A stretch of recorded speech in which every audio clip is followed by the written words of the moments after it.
This podcast is sponsored by Inside Out Group, the specialists in high-risk and challenging filming and time-lapse, covering health and safety videos for rail, construction, and infrastructure projects nationwide.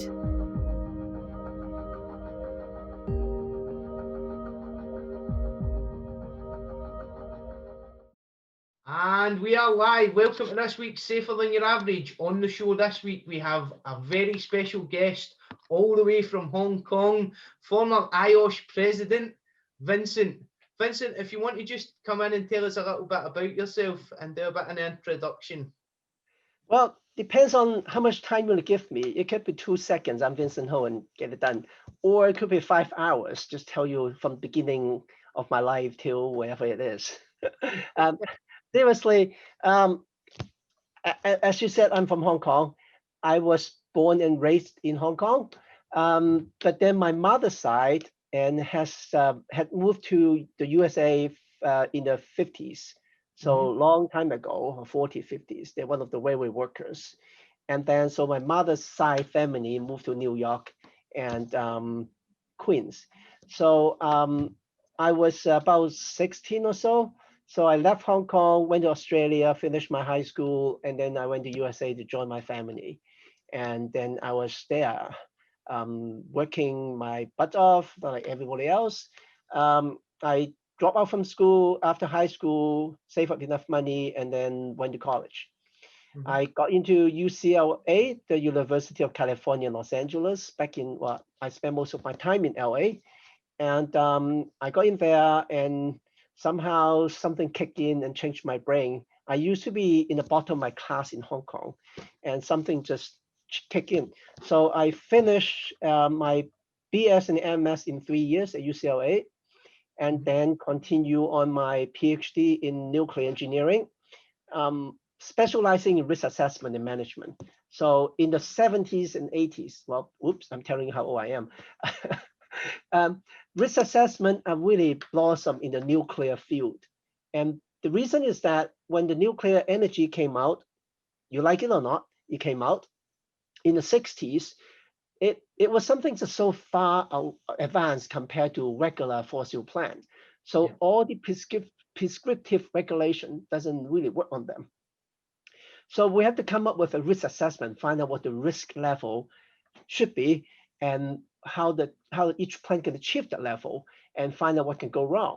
So like everything else, a risk assessment is not really just check the box, get a number. It's a process, find out what can go wrong, how likely it is, what are the consequences, and then you can do better. People will say there's a nuclear accident. We know that it is hidden somewhere. Yeah, of course you know that. In a risk assessment of a nuclear power plant, we're talking about 10 people, 3 years kind of work. You build your eventual fault tree, postulate almost every single foreseeable scenarios. So in typical nuclear power plant, we look at about 5-6 million scenarios. What can go wrong? Independent path from nothing to core melt. The next step will be how likely it is. What are the uncertainties? The beauty of risk assessment is not really about finding probability and consequence. It's about finding uncertainties. You can be very certain something go bad, so you can do something about it. But the biggest mistake is you don't know what the uncertainty band is. Something that you think will work, but actually uncertainty band is this wide. Something that you know it won't work, uncertainty band is this small. So you can do something about it to remove it. We can look at a pump, normal water pump. And I can tell you the failure rate, for example, is 5 times 10 to the power minus 5 per hour. Very, very small number, right? But how much uncertainty in that number? How much do you know? What about, how do you come up with that number? You usually just run 100 pumps, get an average. So 5 times 10 to the power minus 5, whatever it is, you could have a small uncertainty band. That means you're quite sure it's about that number. That's a nominal value. Or you could have a large uncertainty band. You could actually fail tomorrow or 10 million years from now. We just don't know anything about it. So happen mathematically, you get the average. Sorry, I'm a geek. Stay with me just for a few seconds. So this is why when we do risk assessment, it's all about finding what can go wrong, how likely consequences, and uncertainty. if I know the uncertainty band is small, I can go away and do something else. If I know my uncertainty band is wide and big, I need to find out why is that? Because I don't have enough knowledge of this pump, then I should find out more about this pump. It's not just probability times consequence. It's all about uncertainties. Mhm. So as my life move on, my contribution to the professional world was actually fire risk assessment. I was in a team that we wrote a computer program to predict fire growth in a compartment inside a nuclear power plant. Interestingly, in the old days, as I said, prescriptive law, if you have redundant cables, A, B, what is in the middle? Let's say A is redundant to B or vice versa. So if one cable get burned away, you still have the next cable, right? So you have redundancy. However, in the old days, in the early 1970s, the law say if they're separated by 20 feet, how wide is 20 feet? About 6 meters, I think. Then it's all right because a fire will not burn 6 meters in the room if nothing in between them, right? So everybody thought that was okay. Until then, there was a team at UCLA thought, well, maybe we should look at the risk. Are they really okay? So we start to do simulation. If there's a fire here, what is actually going to happen? Will a single fire take out my redundancy cable, even though they're 6 meters apart? So we wrote this program and calculate all the uncertainties in it. Well, interestingly, if you find a computer program that stimulates fire growth per minute, they go very close to the experiment because they treat the result. When you look at the fire software, you'll find that there are about 100 input parameters, including density of the wall, heat capacity of the wall, air, convective heat transfer rate. How much uncertainty do you have? If each one has that much uncertainty, how do you multiply them? Because 100 parameters put in a computer program, garbage in, garbage out. If you don't have a actual understanding, you will never get it done. Yeah. So when I ask you, what is the density of the wall? Well, you can look at textbook, concrete, whatever, 0.8 kilogram per meter cube.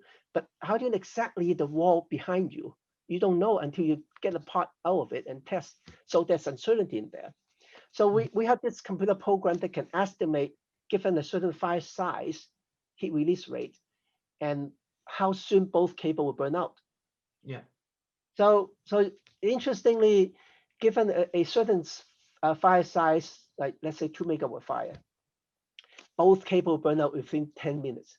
So the redundancy is gone because at that time we figured out there's something called hot gas layer. Hot gas layer means when you start a fire, you can think just intuitively. The fire will hit the ceiling and then the smoke will spread out and then you have a hot gas layer. That's why when you look at fire, when people say evacuation, you need to lay low because these hot gas layers stay in the ceiling. When you have two cable chain within the same hot gas layer, they're actually seeing exactly the same heat flux. Convective heat transfer, radiative heat transfer. So they will burn up at the same time. They will get damaged at the same time. So our computer program can help to upgrade the whole concept about looking at fire risk in a nuclear power plant.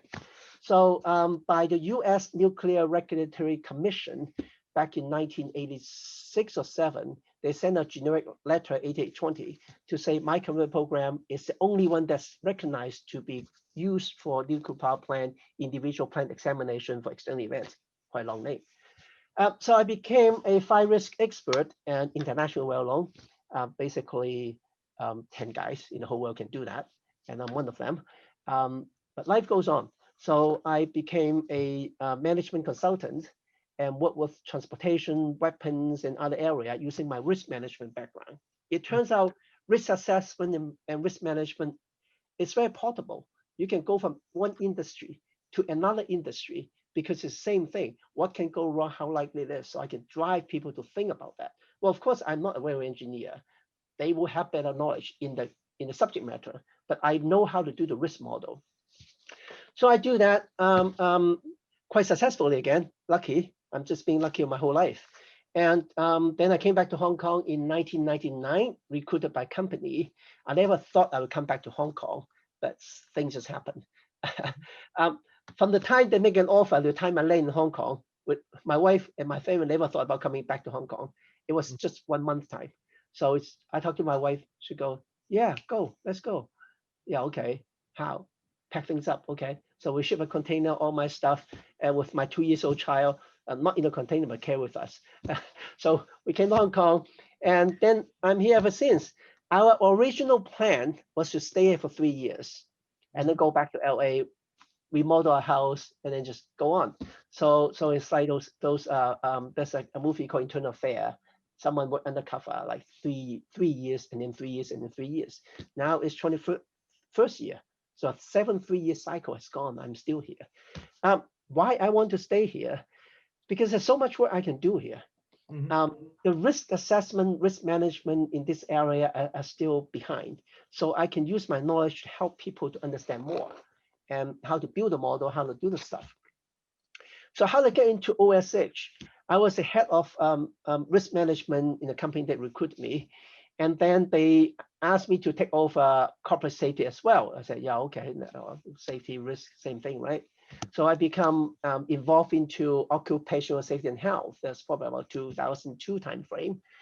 And company asked me to take over also the compensation, employee compensation injury cases. So I said, yeah, okay, I'd like to learn something new. So I got into there and read almost every single case in Hong Kong, 5,000 cases in the past 10 years. And so I've become quite good in that. And what captures me is, if I do risk assessment, I can help to improve a system, but I can't really see how many lives I can save. But when I work at OSH, I can immediately see this will save life. These 4 guys jumping on the scaffolding, running around without safety harness, if I stop them, I can save life immediately. So it's whether you want to save life in a unknown manner or you save life immediately. So then I kind of put my time half and half in still risk assessment, risk management, corporate risk, and so forth, and then OSH. So as life goes on, it becomes like system safety, OSH, pretty much half and half. I enjoy my work, and as I talked to Anthony, I'm going through a retirement now.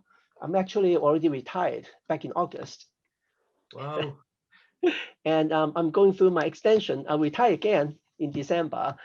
So it is for the young members. I really hope they can understand giving back to society, being a volunteer is very, very, very self-satisfactory. You can have time. Well, of course, everybody worry about, oh, I don't even have a job. But you have the time. You don't need money. You can help people out.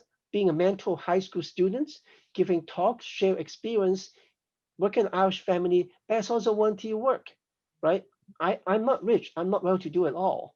But once you get to a certain point, you need to decide, should I carry on, be a nobody and get past year after year, or should I come out and donate my time and my energy to help the society? So I choose both. Keep my job, do this and do that. It may sound easy when I talk to Anthony, because all this lockdown, people have been having stress, anxiety. That's why they need to look up to us, because in the past, people always laugh, oh, all those safety guys, just go away. I check the box, I give you the inspection report. But in the past few months, luckily or unluckily, people look at us and ask for advice. We stood up and we helped them. And you can see immediate return of how we can deal with uncertainties. If you look back, I've been giving talks since April about COVID-19. We had a wake-up call on December 31st, way ahead of everyone.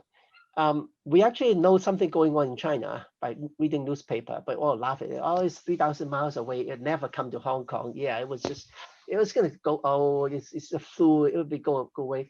Kind of like Donald Trump said in public. But December 31st, we got a call from newspaper reporter and say, well, we find these cases in a city in China, and we run high-speed rail connecting Hong Kong directly to that city. So they ask, what have you done? I said, oh my God, what have we done? So we immediately kick out what we call infectious disease business continuity plan that we learned from the SARS, from other past failure, mistake, painful, whatever experience. We're kicking the plan right away. It was New Year's Eve. Everybody watching fireworks, but we're working. I didn't go to bed until 4 a.m. in the morning. We got press release. We kick up the plan and escalate to different threat levels. and there we go. So we were all ready by mid-January. Also, luckily or unluckily, because we had that experience back in 2003, I was also the champion fighting against SARS at that time. So it's like refreshing my experience. We went through swine flu, avian flu, MERS, different kind of infectious disease. So we kind of like, okay, we are kind of resilient. Let's take out all the tools and put it back. If you remember back in February time, I still remember that we had a big argument with even the presidential team of IOSH. Should we wear masks? No mask? One of the key member in the presidential team would say, "Oh, mask is useless. Do not use it. I recommend my client do not use it." I said, "Wait a minute. Stop. Do you know what it is used for? It's not used to protect you, but it's a barrier to separate asymptomatic carrier who have no way of showing it, or someone has a symptom but decide to go out to society. I block him, not you. It's a barrier to stop him from transmitting the virus outside." So there's uncertainty. We need to look at uncertainty of our advice. If you're not really sure what you're talking about, be open to people and say, this area is a new area. Let me do more research. Let me look into this. So turn out the University of Science and Technology in Hong Kong did a CFD study, computational fluid dynamic, looking at how disease being transferred aerosol mode, that they have a prediction that within the first 50 days, if you have 80 or 90% of people masking up, you flatten the curve. You don't trust me, look at the Johns Hopkins University trajectory of all the world. Those countries that push mandatory masks or either mandatory or non-mandatory, all flatten really fast. Those countries that are laughing at masks, they go up. It might be purely incidental, but the way I look at COVID-19 is, take back to your knowledge. If you remember James Reason sweet cheese model, all safety barrier is like a sweet cheese, right? There are holes in it. It depends on how many layers of cheese, sweet cheese, that thing can still go through. So the mask may not help everybody, but if I can stop 1 out of 10,000, I have 1 layer. There's no magic bullet. It just depends how many layers I have. So that came from my risk management background, looking at redundancy of nuclear power plant. So we have this layer, that layer, case management with different layers of switches. We try all the best, whatever that we can, benchmarking, leading practice from the industry, bring it back. There are people asking, how much is it? Is it cost effective? Hey, I don't know.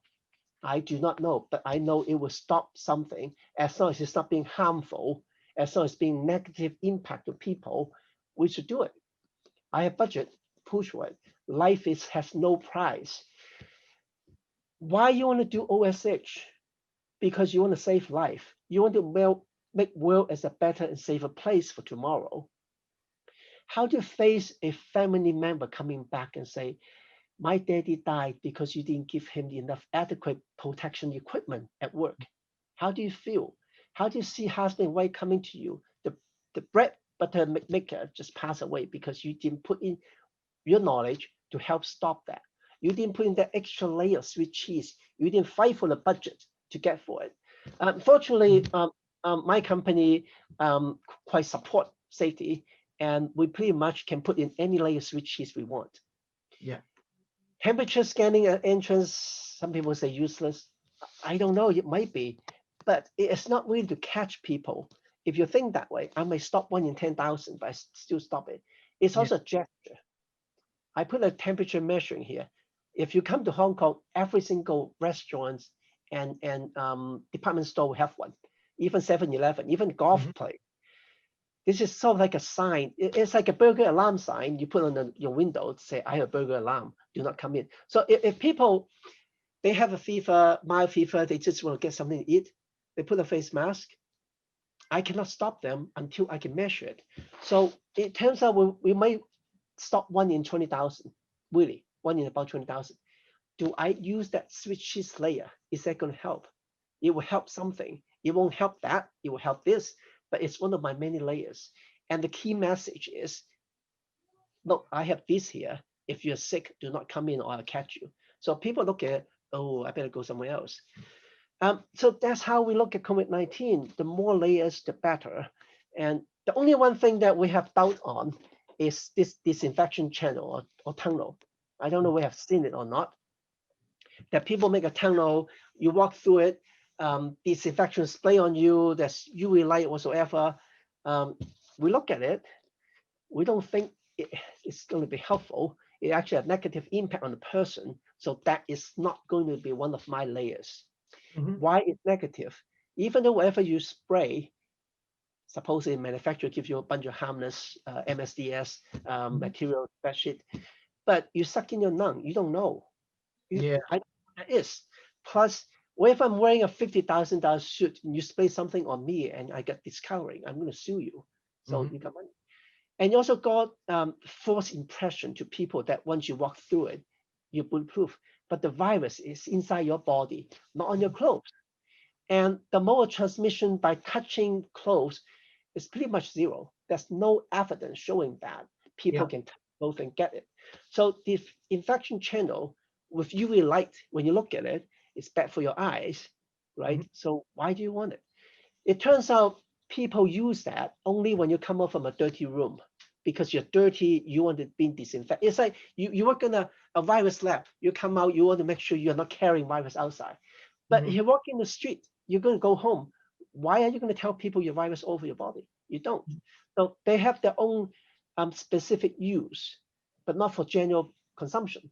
And if you work in quarantine healthcare, let's say an airport to stop people and you catch them, then because you might be carrying something out from your clothes, from your whatever, you just throw them away, but what about normal clothes? Then yes, that would be an extra layer. But to me, in the general public, I don't think it's an extra layer that helps. So we decide not to go for it. Again, there's no magic bullet. We're still learning. We're still learning a lot of stuff until there's a vaccine, workable vaccine come out. We just have to make sure we're being careful. We still have to look back. The number one factor that can help us is physical separation. We do not want to call it social distancing. I almost get into that phrase. We just go, oh, social restriction, social distancing. Social distancing has second meaning that you have to connect to people socially. You can connect to people through multimedia, Facebook, WhatsApp, like Zoom call. So it's not a social restriction. It's actually physical separation. You want at least 2 meters apart. If you live in the middle of nowhere, you will never get COVID-19 unless people airdrop the virus on you. So it's a separation, number one magic bullet. Number two, hand hygiene, mask up, do whatever you can to protect. If you have less than 2 meters or 3 meters, you need to put in extra layer of barriers. The more, the better. Whether you need to have a face shield, that may go too much, but if you have it, why not? So that's our take on it, and we're still fighting. Hong Kong has gone through 3 peaks, and we're coming down to single digit, 5, 15 cases rolling back and forth, mostly imported cases, people coming back from other more difficult countries. We're coming back to single digits. And so we don't know, we just have to be diligent and personal hygiene. The way that we will have a next wave is when people stop being careful. So the new normal is everybody must be carefully looking at themselves, wash their hands, look at personal hygiene. I usually get sick every 3-4 months by cold, flu, whatever. And somehow once we masked up, I haven't got sick since January. So which is a good thing. And also, I don't know if it's by chance, the flu rate in Hong Kong dropped down because everybody doing social separation and mask up. So it helps in that regard, but it hurts in economy. So there's a fine balance between the two. You want to open the shop up or you want to save life. So also, fortunately, this virus doesn't kill people as fast as SARS. SARS, we had about 30% fatality mortality rate. So that means 30% people catch it will die. This guy so far is like 3.4%, sometimes less than 0.1%, depending on which country you are. Sometimes it's higher, sometimes lower, but on the average, about 3%. So flu is about 2%, 1%. So the bad science is because people don't die fast enough, so they get multiplied. No, I'm going too far with this. So come back to my life. uh, I joined the Hong Kong branch as IOSH member, and then I donate more time and being a council in 2007 or 8, I think. Okay. Never thought about being a president. It has never gone to my mind. Never, never, never. So once they had this system of vice president, Andy Lowe was the first one from Hong Kong become a vice president.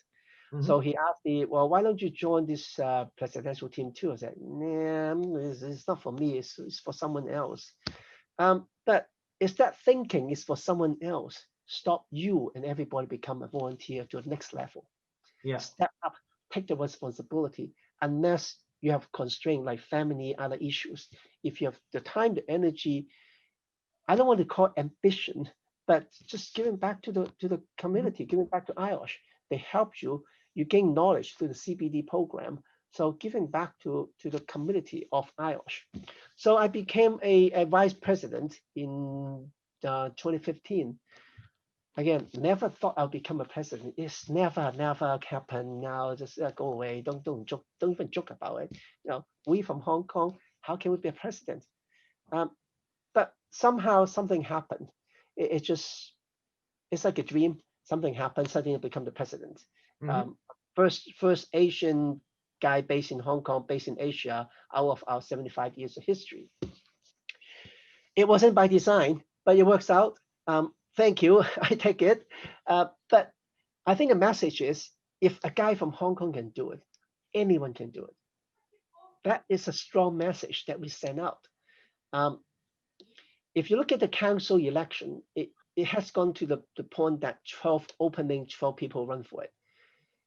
And then after this, it's 25, 45 people running for it. That is more healthy for an organization. There are people stepping up. You will lose. So what?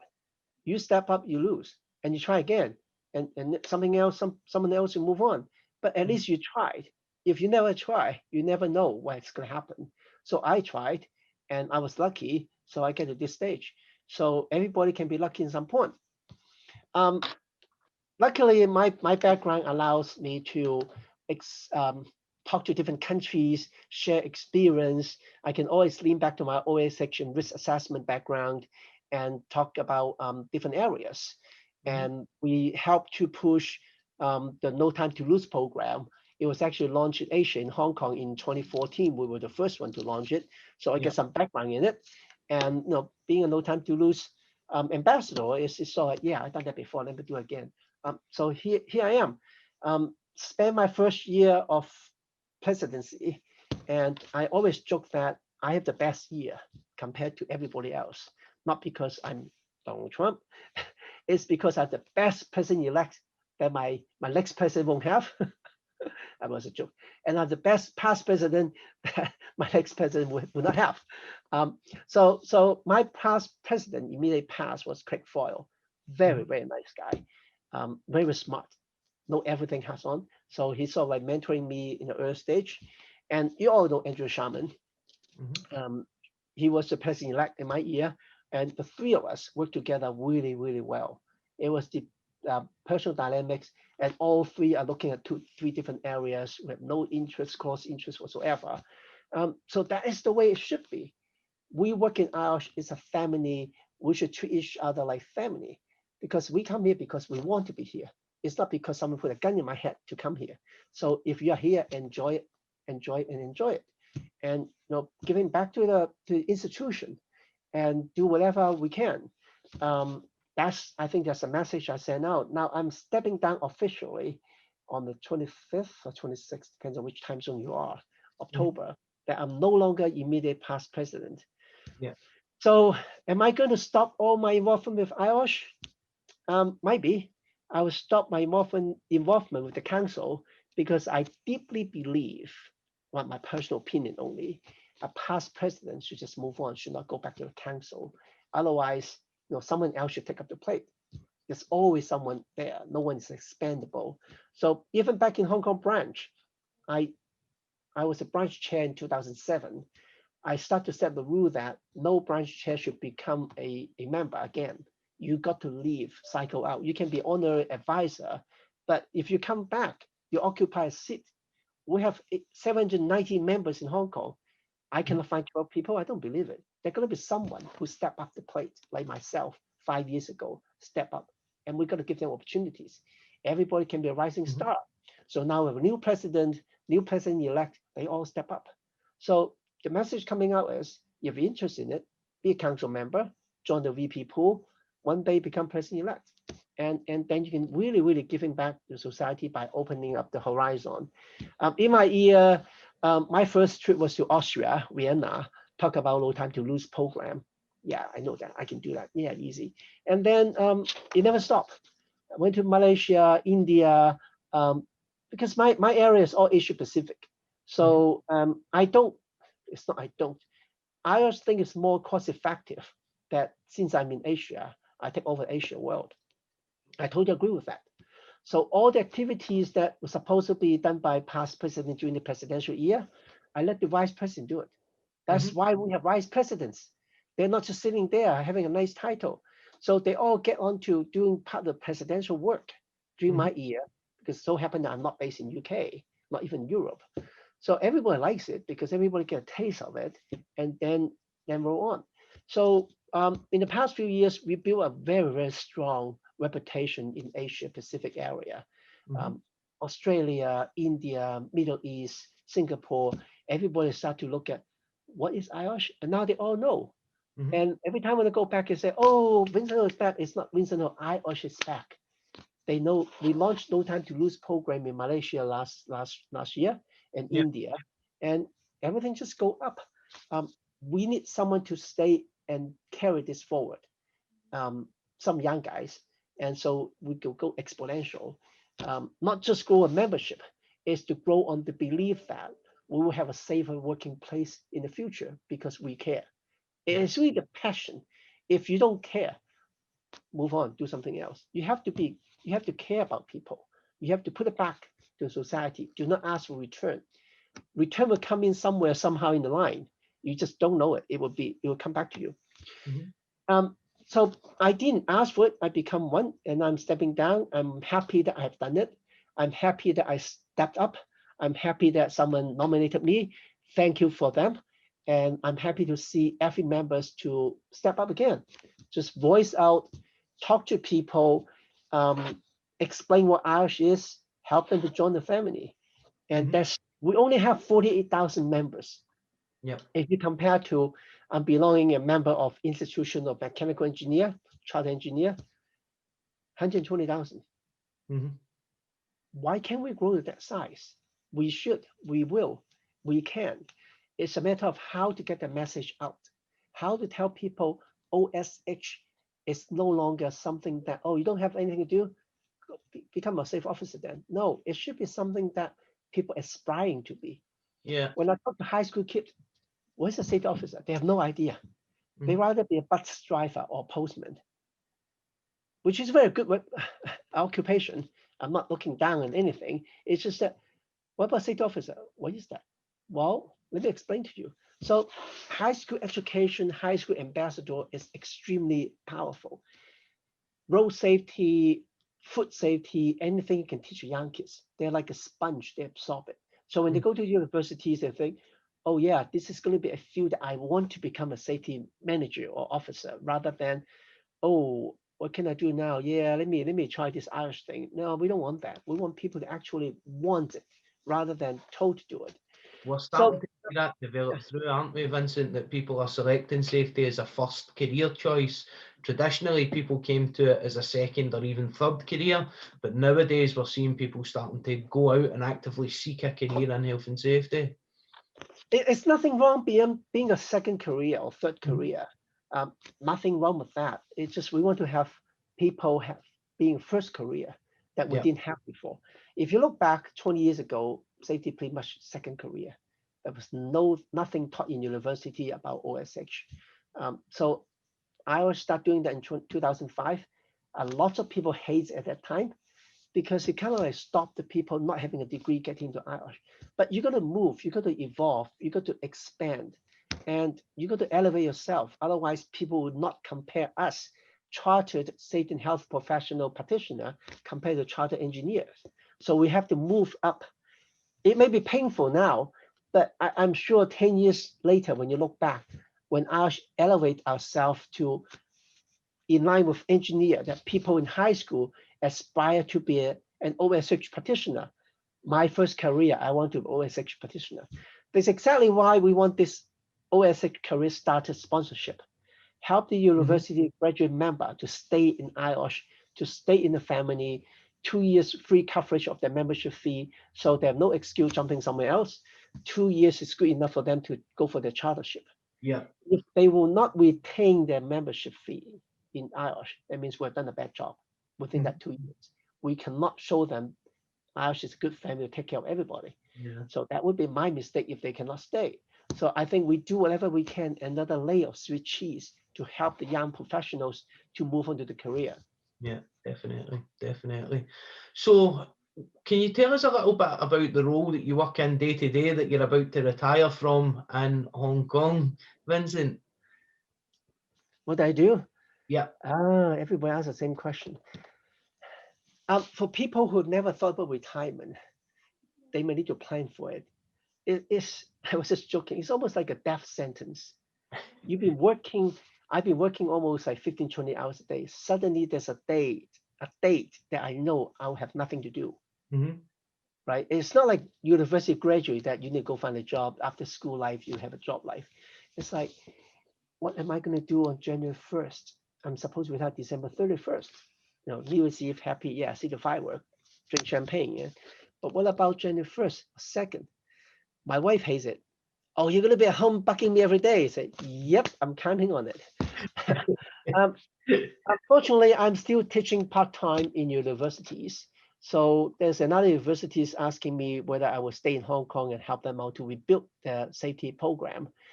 They want to include the hygiene element and also risk element into their EOSH program. So I'm happy to do that. I'll continue to do my volunteer work until the day I die, I guess. Because it's very satisfactory to help someone. The only thing that I ask for is whoever I help them, when they get better, help someone else. Yeah. So I also set up 3 scholarship program at UCLA for Hong Kong students, regardless of financial hardship or not. And so they check the box that after they graduate, they'll come back to Hong Kong and help Hong Kong. They can get the scholarship. Of course, there will be selection criteria other than that. So I'm not rich, but I have just enough money, put it aside, dump it there. Every time I go out to give a talk, people give me honorarium or transfer fee. I said, no, just deposit into the account. Help the next generation. Every year I get a letter coming back from the student who got it. Thank you, that. The only thing I told them is, I've been telling them is, help someone else. By the time you get to my stage, my age, I have some spare money, not too much, but giving back to society. They helped me out 30, 40 years ago. I should help someone else too. Just imagine if one person helped 2 people, 2 people help 4 people, there'll be a lot of happy faces in the future. We need to step up and do that. That's brilliant, Vincent, and that's so inspiring for some of the people that will watch and listen to this podcast to see that you've contributed so much back to society and to the profession of occupational safety and health. If we move on a little bit now, just to give some advice to someone that's starting out, maybe as a career in health and safety at the moment, what advice would you give to someone that's just starting their career as a health and safety practitioner?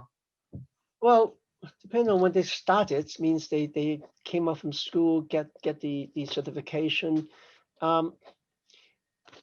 Advice could be, pay attention to everything you look at. Remember, your work is to save lives. So equip yourself with the right level of knowledge. Do not go beyond your knowledge space. If someone asks you for advice for something you don't know, do not give advice. Just be honest and say, I need to do some research about it, rather than give advice to people on a field that you're not sure about. So stand on your feet, do continuous professional development, always learn something new, and always meet someone in the IOSH meetings, talk to someone, share experience, give a talk. Even though you might be career starter in the first few years, you will have learned something. You can go back and talk to high school students what you have learned. That will be anxiety, stress. What am I going to do? It's actually a very good career. You can become a trainer, you can become an advisor, you can become different things. You can even become a college professor. It really depending on which branch you want to go to. Even within OSH, there's so many fields. You need to decide whether you want to be a generalist or a specialist. If you find out there's several areas that you want to pay more attention to, yeah, be a specialist. If you think, well, I want to work in construction site, be a generalist. Either way be fine. You need to ask yourself which area that I like. So I understand that everybody will try to find a job, a well-paid job, but after a while, you find every job is about the same. Do you really like that job? Are you passionate about your work? If not, change into another discipline. There's so many disciplines within OSH. You might like audit, you might like inspection, you might like system development. So you might like hygiene, health, different areas. So try different areas. Do not lock yourself into one single silo and be happy about it. Try to always branch and learn something else. And then you can go to next level. Excellent, excellent. Thank you, Vincent. And thank you very much for dedicating your time to come and speak to us today. I really appreciate you getting involved in the Safer Than Your Average podcast. Is there anything that you're working on at the moment that you would like to promote in the podcast, or anything that you want to give a mention to? Stay safe, stay healthy, and also look into people around you. Check with them. Are you okay? If they look down, try to be positive. Try to send a message that life is good. We will come out from this COVID-19. We will go back to normal. If not today, next month, next year, one day we will. Be ready for it. Do not go depressed. Do not do something silly. Just stay strong. We need to stay strong, stay together. That's why we don't like the term social distancing. We want to stay together, although it's not face-to-face. Talk to people, call people, go FaceTime, go do whatever. Get the social linkage, carry on. Do not try to stay in a place and to say, oh, I don't know what to do. No, life is way beyond this little hump. There are far more years towards in the future that you can explore. So try to use this moment to study, go look for books, go to internet, go Google for some area that you didn't look at. Let's say go do the do's and don'ts about risk management. That's very lovely. Look at 3 lines of defense. That's a new area. People looking at how you assure safety in a company. So it's actually an old term that your first line, second line, third line of defense. So how you elevate your company to that level. So there's so many new things to learn. If you find you have nothing new to learn, create your own area. Yeah. Create your own space. So there's always something new out there waiting for us to explore. Excellent. Thank you very much, Vincent. Thank you. This podcast is sponsored by Inside Out Group, the specialists in high-risk and challenging filming and time-lapse, covering health and safety videos for rail, construction, and infrastructure projects nationwide.